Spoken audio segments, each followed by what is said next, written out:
buttons.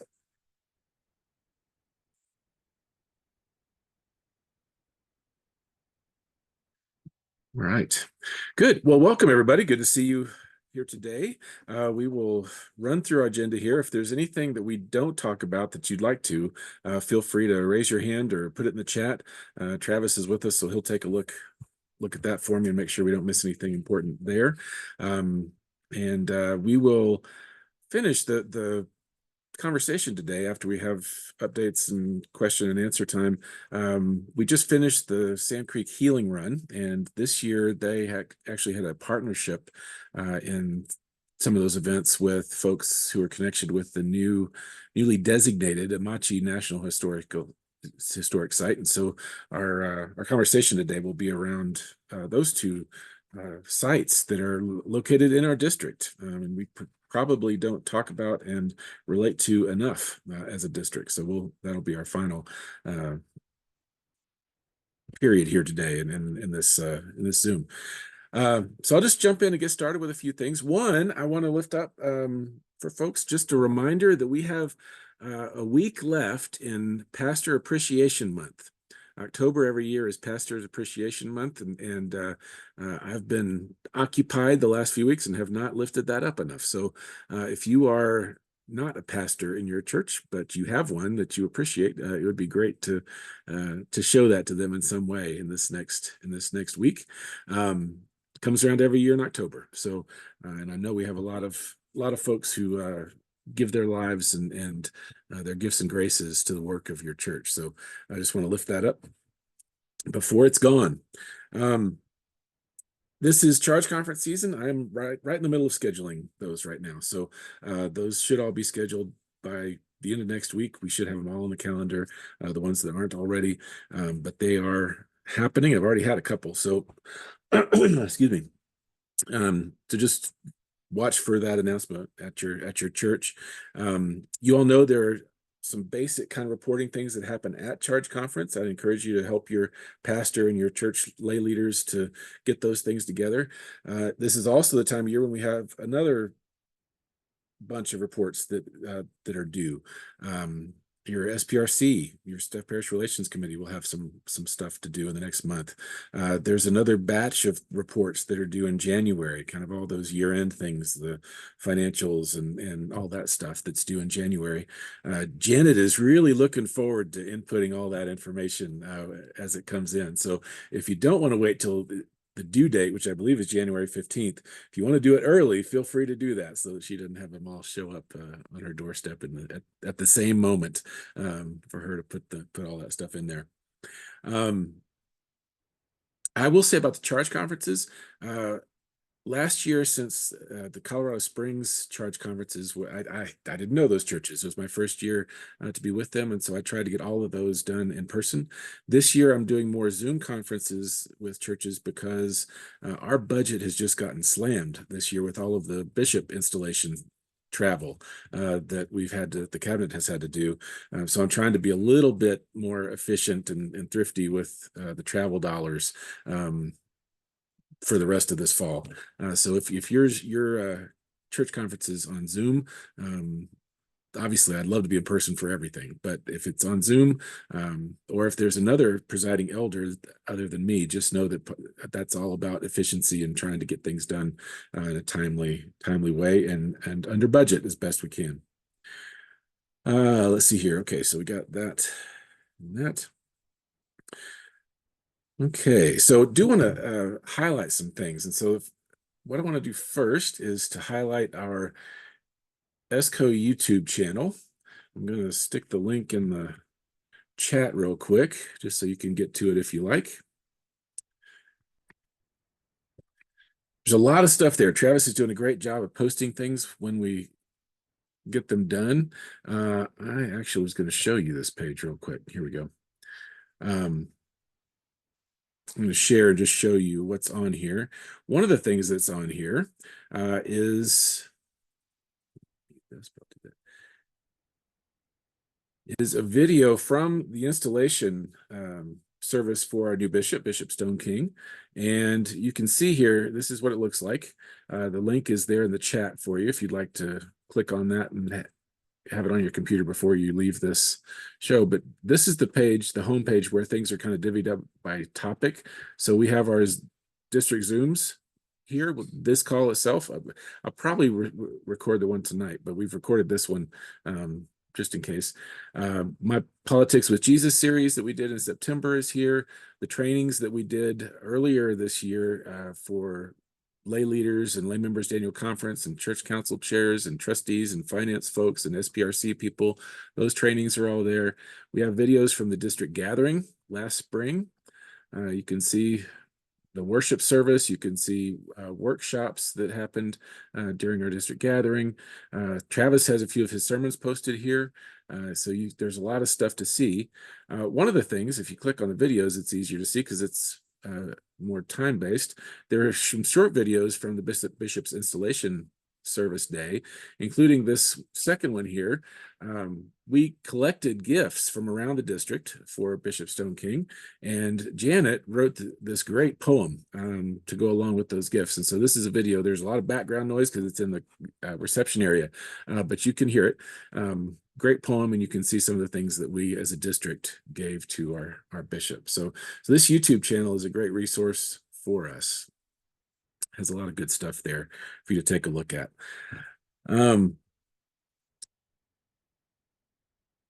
That relates to a couple other things. So our district gathering, we've set our date for our district gathering in the spring, so you can put it on your calendar. It's going to be at Saturday, April 5th. More information will be coming. We don't have all the planning done yet by far, but we're in the middle of that now and are getting started with that now. And so April 5th, it'll be in Colorado Springs again. We've had a discussion with the district roundtable about moving that site around, that location around the district. Colorado Springs really is the most central place that we have. It gives us the best chance of everybody in the district, if the weather's good, being able to get there in the morning and to get home at night on that same day. So that's kind of what we're thinking, but we're also thinking about how we can maybe in future years spread that around a little bit, whether in a multi-site way or whatever. There are different ways that we might do that. But just so you know, we are taking that into consideration as we plan these things. We've invited Bishop Stone King to come and preach during the worship service on that day. So we got penciled in on her calendar, but now that she's actually here with us, we're gonna have to coordinate that on her calendar. But that we've invited her to come be with us. But we'll get a lot more information out to you about that. One thing that we're working on, Janet has done a great job of putting together a template for bi-monthly, what we're calling Engaging ESCO update that will have a little bit of information and some links to things that are going on in the district and in the conference. We're still kind of ironing out some of the kinks on that, but it's going to be a really good tool for us once we smooth it out. So thank you, Janet, for making that happen for us. Travis is with us here for this session. I thought, Travis, I didn't really tell you I'd do this, but Travis may have an update for us from his role as our congregational resource minister as well. Yeah, well, thanks, Chris. Yeah, no problem at all. I'm used to being I've told years ago by a previous bishop when I was living in Kansas, be prepared to preach or pray at a moment's notice. And I think I've just added jumping into Zoom calls at a moment's notice because always be prepared. Anywho, a lot of my work it's been working on is just answering questions from churches about worship technology and getting live streaming going. And so if you have any other questions, any questions at all along worship technology and live streaming, I'd be happy to answer that. Kind of my ethos or way of going about that work is to do it as inexpensively but as practical as possible. So if you're looking to stay in budget and make it something that's really sustainable for your church, I would love to work with you on that to make it affordable and accessible for all. I've also been getting ready to preside over a few church conferences in our district. So I've got those scheduled and looking forward to connecting with a lot of folks. And I'm also doing vision work.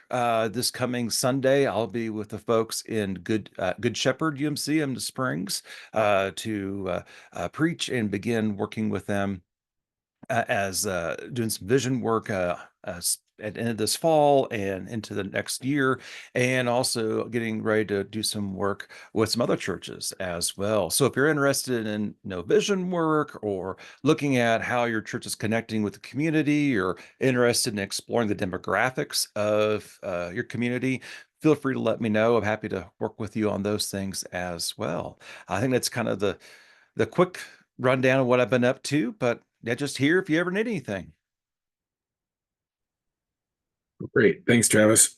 All right. Welcome, Jim. Good to have you with you. And hey, Nancy, I didn't get to say hi to you. All right. So one thing I wanted to show you all today, and I will put the link here in the chat as well, because this has come up several times in my one-on-ones with pastors this fall. We have a great ministry that got started a few years ago here in the Denver area called Free. You can look them up, freerecoverycommunity.com. They are focused on ministry with addicts, loved ones of addicts, and spiritual refugees, which encompasses all of us in one way or another. But it's a thriving, vital ministry. Ryan and Tammy Cannaday started in their backyard, and now they have 2 services on Saturday evenings, and a total of 200 to 300 people coming to those 2 services on Saturday evenings, changing lives. A lot of transformation happening. The reason I bring this to you all, if you're ever in Denver on a Saturday night, it's a great place to spend some time. They have a great cafe there. Tammy's got a history in coffee, and they've put together a wonderful cafe there that's open weekdays as well. So even if you're there during the week and just want to check them out, you can do that. But we've had several pastors raise some interest, or express some interest in having some sort of a recovery ministry or opportunity in their community, in their church even. And one of the things that Free is doing is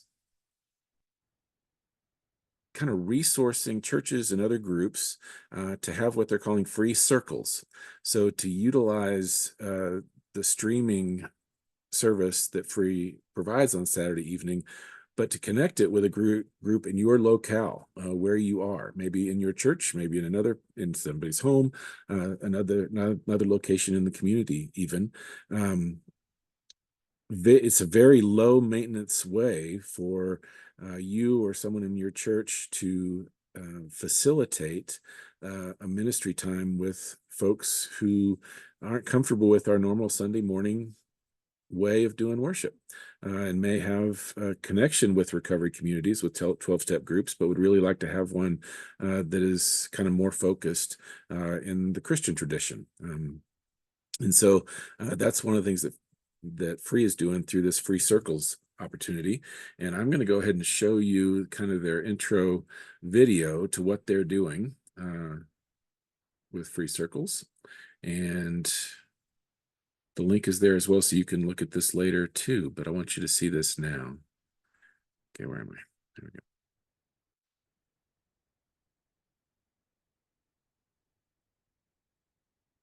I was a drunk pastor who got sober in January 2013. Today, I'm the founder, pastor, and executive director here at Free Recovery Community. In 2018, we launched Free Recovery Community, which is a community for addicts, loved ones of addicts, and spiritual refugees. Our mission is simple: breaking the silence of addiction. Free has continued to grow, and in this place, we don't do shame. Over the years, so many people from all over the country have reached out saying they need a Free in their community because addiction, silence, shame is everywhere. And we're listening. Recently, we took a big step with our vision. We believe in what's happening here, and we want to see it spread. We're committed to helping 10 cities start a Free in their community, breaking the silence of addiction and shame for millions of people. I'm Courtney. I'm the loved one of an alcoholic and a board member at Free Recovery Community. Are you sitting there thinking, I don't have addiction, or I'm not the one with the problem? I understand. I've been there too. But here's the hard truth. 2 out of 3 U.S. adults are deeply impacted by the wreckage addiction leaves behind. It's not just about the one struggling. It's about everyone who loves them, everyone who's hurting alongside them. This is about all of us, and we can't heal alone. We need your voice, your pain, and your hope, because they matter.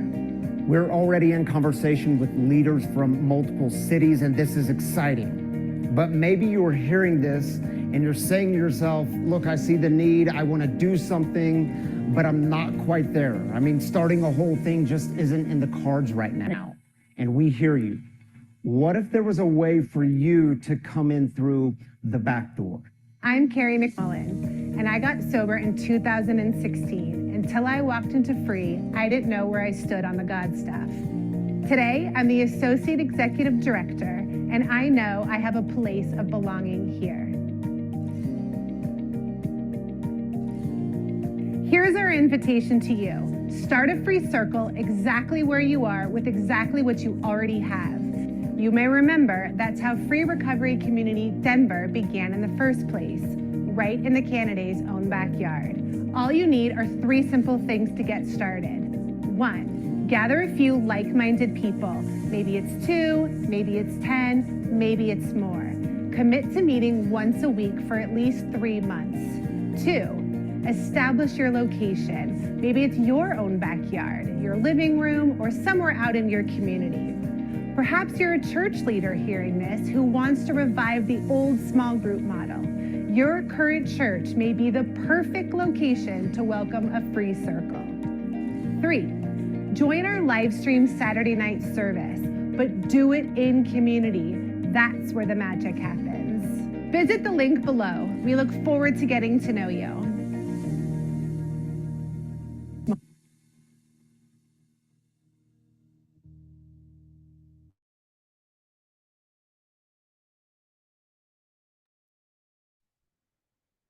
Okay.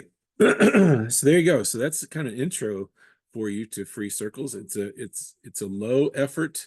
You really just have the space, have an internet connection, have a good screen to be able to live stream the free service on a Saturday night, or they record it, so you wouldn't have to do it on Saturday night necessarily. It could be a different time during the week that you could do that.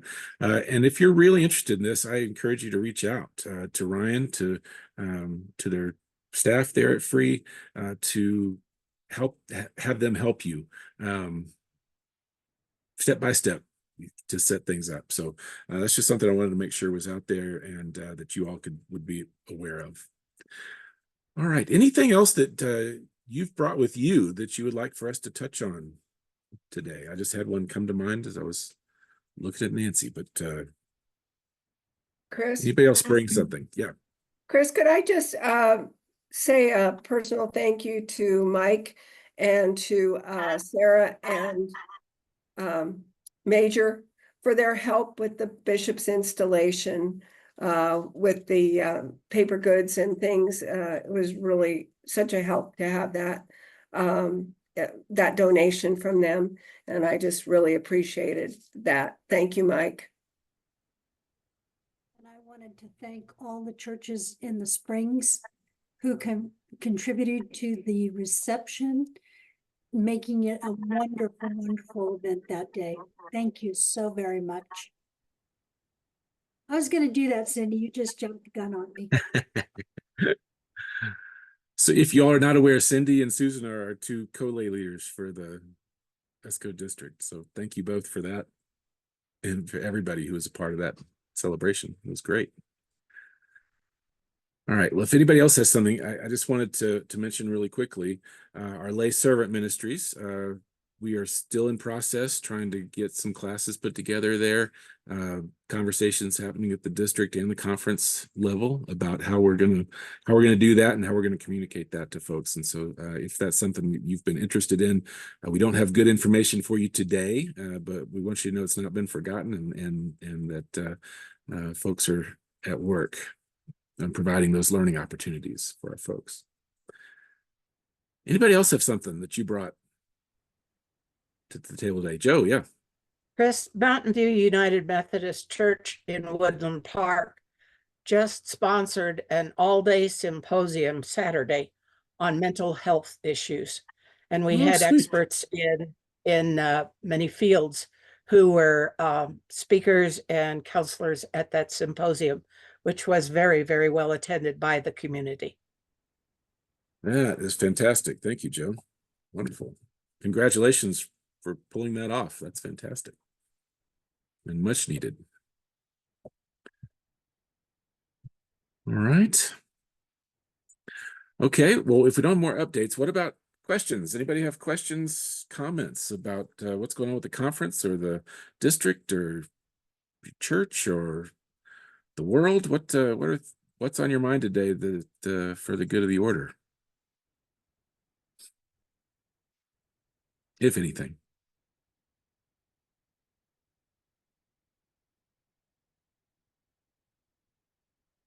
Travis and I were just discussing this morning how we don't need to drag this out longer than is useful. All right, good. Well, if something comes up for you, please don't hesitate to put it in the chat or to raise your hand and unmute and share with us.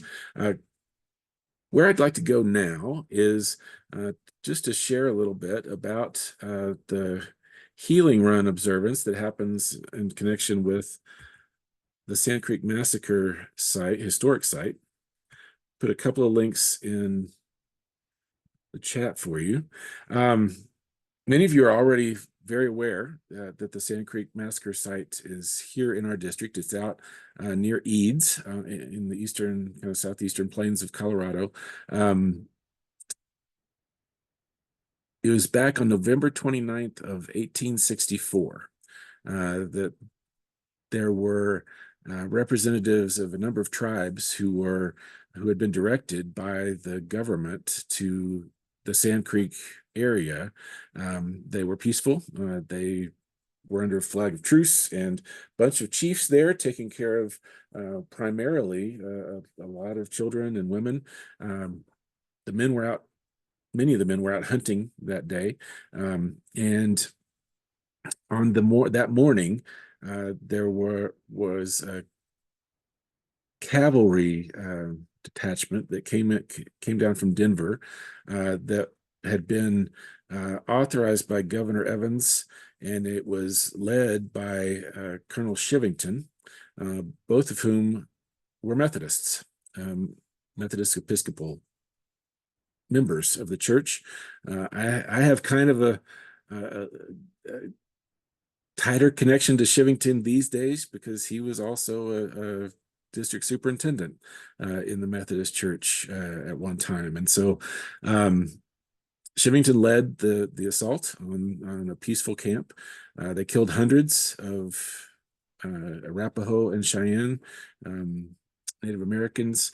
They didn't just kill them, they mutilated them and then paraded body parts through the street of Denver, celebrating what they had done. And thankfully, there were some officers who refused to lead their men into that slaughter. And so we do have a record of what happened that day from their eyes as they watched it all unfold. This was the 160th year anniversary after that happened in 1864. For the last, they started in 98, 99 trying to get the site itself recognized as a National Historic Site, and they did accomplish that, and it is that today. You can go out there and you can walk a trail on the bluff above where the slaughter took place. A lot of great storytelling on placards there about what happened, when and how and where on that day. The bookstore and small museum kind of space are there on site. It's a remarkable place to go. It's there are still voices there as you sit in quiet and reflect on what happened and what our role as United Methodists is in the continuation of the pain and the trauma that happened at that time. What role we need to play in repenting for that and repairing the damage that was done. We have for the last decade or so tried to be witnesses and helpers for the Arapaho and Cheyenne who have carried out this healing run that they do, where they have young people come from their tribes. They start on Thursday morning with ceremonies at the site, and then begin a relay run from the site all the way to Denver. So they have drivers and people who provide food and comfort and care for the runners themselves. We have contributed funds for both food and for lodging along the way as that run has happened. This was the first year since COVID that the full thing happened, that we had all the ceremonial rites on Thursday at the site, and then on Sunday morning at the graveside of one of the officers who resisted participating in the massacre, and then hotel rooms all along the way, and meals along the way that you and your mission shares dollars helped contribute to make happen. It's always a big question, you know, how we as Methodists can be in relation with those tribes. We had a petition at annual conference this last June related to this. You can go back and look on the conference website to read through that petition if you like. Travis, I don't know if you got a second to find that and put the link in the chat. That would be great. But we continue to try to figure out how it is we be in relationship and how we contribute to healing of that generational trauma that our Native American siblings experience every day. So I'd encourage you just to pay attention next year. It'll be in October again. They shifted it from November because as you know, if you plan things on November 29th in the Eastern Plains of Colorado, you are taking a big chance as to what the weather is going to look like during that time. So they've moved it to October just to make sure that, well, not to make sure, but to have a better shot at the weather being good, both for the rituals and observances, and also for the runners as they make their way. The last thing, where they finish every year at this point, because it opened several years ago, the History Colorado Museum in Denver has a great exhibit that was curated with the cooperation of the Cheyenne and the Arapaho descendants and current tribal leaders. So it's a really great exhibit that's on the top floor of the History Colorado facility there in downtown Denver. Really would encourage you to take a look, walk through there. You can read the letters, you can learn something about the tribes and the chiefs who were involved, and have some prayer time. They actually one of the rooms in the exhibit is actually a set up for you to kind of feel like you're at the site with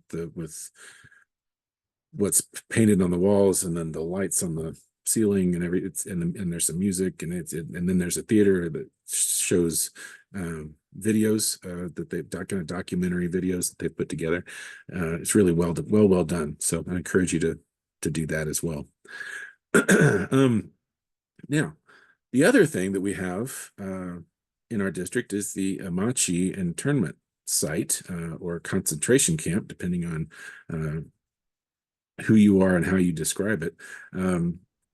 Most of you are probably aware that there were thousands and thousands of Japanese citizens rounded up out of California and the West Coast in particular, and taken inland to live in these camps for several years during World War II. There's one up at Hart Mountain near Cody in Wyoming that's really been a great museum. It's been that's the word I'm looking for. It's been developed. That's the word I'm looking for. A lot of really good stuff to look at and learn about these things. We, though, here in Southeast Colorado, have the Amachi site, which has not been developed, and it has just recently been named a National Historical Site, so it will begin to be more developed. It's just east of Lamar and west of Grenada, down there in the southeast corner of the state, and you can drive around there, and you've been able to drive around there all the time. The layout is still there. There are placards that describe the way of life during those times. There's an old guard tower still stands out there, and but you can't really kind of go into buildings at this point. But that's they're looking to develop it as a much more kind of welcoming experience for folks to learn about our history in that way as well. And so these are things that I would love for the folks in our district to be more aware are present, and for us as a district to recognize more regularly. Nancy. Yeah, let me just bring up a point from archives and history, if I could. Please. Yes. Because one of the things we've been trying to do this year, we actually just had a great big meeting up in Bozeman that was a jurisdictional national meeting. As important as the Sand Creek Massacre is, it is not the only action that took place in this area. And there were other sites in other parts of our conference, including the Big Bend Massacre in Montana. And number one, Archives and History wanted to raise that there were other locations where other things happened, maybe not quite as publicized or as well known, but just as brutal. And then the second thing, in a more modern sense, that we have been working with on Archives and History is the legacy of the boarding schools. And that is something that, literally just about every corner of our conference dealt with. So that is something that in your own area, I know that the very first church I served in Brigham City, Utah, there was a big Indian school property there. We had no idea what that meant until recently. So there may be locations in your areas that had boarding schools in them, and that in itself is can be a pretty awful legacy. So just to raise those 2 points. Yeah, that's great, Nancy. Thank you very much. Yeah, obviously it's a complicated thing, and I'm glad you mentioned the boarding school work and the Archives and History effort to resurface that. They had some great speakers at that event up in Bozeman that really kind of dug into that. But we Methodists are not innocent in that way either. So, all right. So I really just want to lift those up, Chris? put the sites. Yes. Chris, I did want to say, last time we came through Grenada, there is there's a building there, like an information building, where you can go. I was trying to look up the times and that they're open, but there actually is a physical building on the highway going through Grenada that is dedicated to, or it's a part of the new national park, national monument designation. Great. So great. That's good. Yeah, I haven't been down there in a while, so that's really good. I'm sure it's going to continue to grow and expand too, now that it has that designation. Chris, Chris is saying goodbye. No, I was going to ask, yeah, just great. add. So yeah, there is the ability to have, there's a ranger-led tour. If you can sign up ahead of time for the museum and that space at Amachi, it does have like weekly hours now, as well as if you just come randomly and they're not open, there is a driving tour and it has a QR code as you get there. And that has a whole lot of information, as well as the Lamar Public Library has been doing a lot of work with Amachi and doing educational pieces. And so if you want to learn more from home, actually using the Lamar Public Library resources, they're currently using that because the links on the national national site aren't active yet, and so they're using the public library to archive that until the website for the site is more active and they have better access to that as the rangers there. And so if people want to learn more, those resources are available and I can connect them with that. Fantastic. Thank you, Chris. Appreciate that. Yep. As much as we can learn. You often hear from folks, that some folks, why do we dwell on the past like this? And I think many of us, have we've all heard, if you don't learn from the past, you're destined to repeat it, right? That's a really simple way to say it. I mean, for us as people of faith, we know that we cannot grow, we cannot find healing, and the very word salvation it connotes healing. We cannot find that without repentance, without paying attention to what has happened in our lives, and then making a conscious turn, moving in a different direction. We can't just forget what has happened. And so I think for us as Methodists, it's super important because we were involved in these things that happened, and whether it was the 1860s or the 1940s or anywhere in between or before. And for us to know that story really well is the way for us to then turn and to move forward in a healthy way after we've acknowledged that brokenness. And so it's not about wallowing in guilt and shame. It's about recognizing things that have happened so that we can then move ahead in full knowledge of who we are as people. That's why we say confession before communion. Whenever we share at the table, it's not to beat ourselves up. It is to be reminded repeatedly of who we actually are and who we are when we come to the table. And it's the same way with these sites and these remembrances and these relationships that we have with the descendants of these horrible things that have happened. So, all right, anybody have any comments anything you'd like to share about any of this?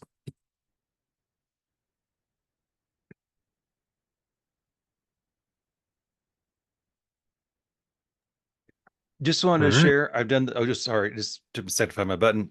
Yeah. I've done this for other Methodist groups that have come through. If you are in the area, Sand Creek or Machi, especially with Sand Creek, and you'd like to have someone lead a group, but also work with the Park Service. I think hearing the Park Service tell the story, the way they present it, is incredibly meaningful and powerful.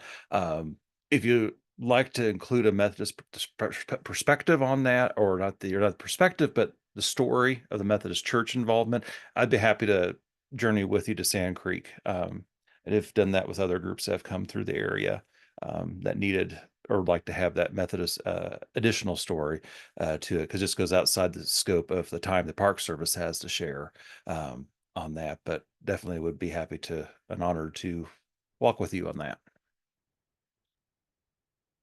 Fantastic. Thanks, Travis. Appreciate that. Yeah, it's a great way to spend a day with folks from your church. You have to leave early to go to the Sand Creek site, to go down to see the Amachi site and head back home. It's a great experience. And there's some really good books to read on both, especially on the Methodist involvement. We weren't United Methodist at the time, but Methodist involvement in Sand Creek. Several really good books you can read on that. One that was actually commissioned by our general conference that was produced, I can't remember if it was 2012 maybe, that we got that. Really good resource for us. All right. Well, that's everything that's on my list for today. Anybody have anything burning on your heart or mind that you'd like to share before we let you go and finish your lunch hour?